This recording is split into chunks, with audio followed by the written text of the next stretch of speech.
all, I'm Ree. Welcome to my channel. In this video, I'm going to show you a few ways I've tried to color these pretty sweet looking resin gemstones. Off camera, I already mixed up about a cup of a typical 1:1 ratio resin to hardener clear epoxy and separated it into smaller cups to color. This is the type of resin that gives us a half hour to 45 minutes of working time and will cure to hard in about 24 hours. Before pouring any epoxy into these molds, I made sure to wipe the mold down with a silicone release agent. This is a brand new resin mold, and as you can tell, the inside of it is shiny, which means it should release from anything pretty well. If you get ones with the matte look on the inside, they are a nightmare to try to demold later on. So if you are buying molds, make sure they're shiny on the inside. This first color is tinted red with a combination of a very dark transparent red and a bright opaque red. Both are liquid alcohol ink dyes, so I'm not sure if it will end up transparent or opaque.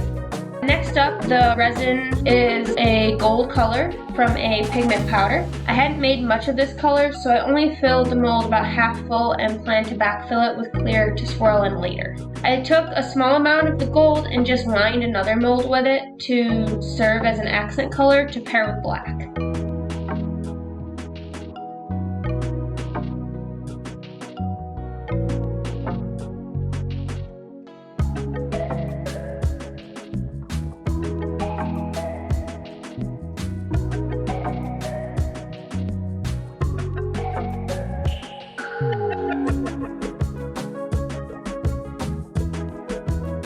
These next two are a pearl color pigment with a metallic white powder already mixed into them.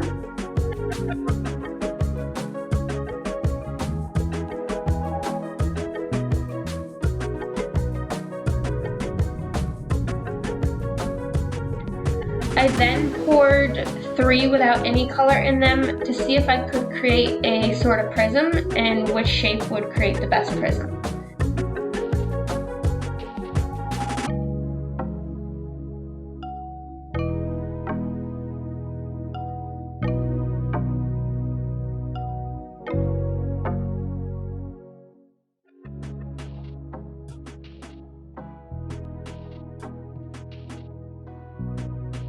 Then I started pouring clear gems with the intent to show how the pigments mixed in on camera.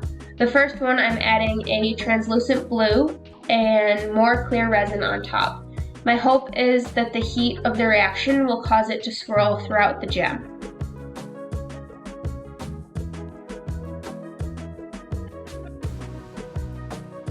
This next one is a blue-green powdered pigment. As you can see, the small size of the mold made swirling this in a bit difficult. So we're gonna see what type of a pattern we end up with at the end. The stir stick still had quite a bit of color on it, so I swirled it into another gem for a different sort of look with the same blue-green color. So the next thing you're going to see is the unmolding.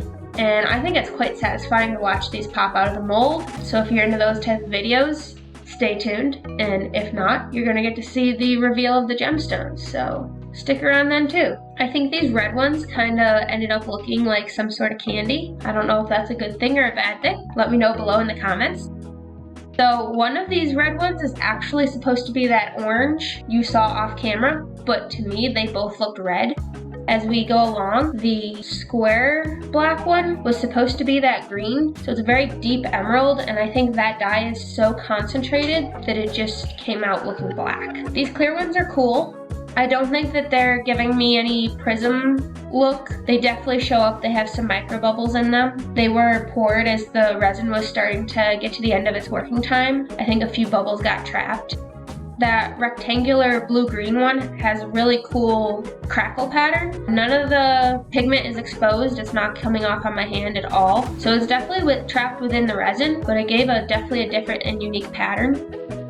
I'd say the release spray worked very well in this case. None of these really stuck. The mold didn't rip at all, so that's always a good sign. I think my favorite gems from this batch are the blue ink diamond that I'm taking out about now. The blue-green powder rectangle with that crackle appearance, and the black and gold round stone that you just saw me take out a moment ago. Let me know in the comments below which are your favorites. I hope you're inspired to click that like and subscribe button below. It helps other people see my videos and get inspired to try their own projects too. Thanks for watching and have a great day. Bye!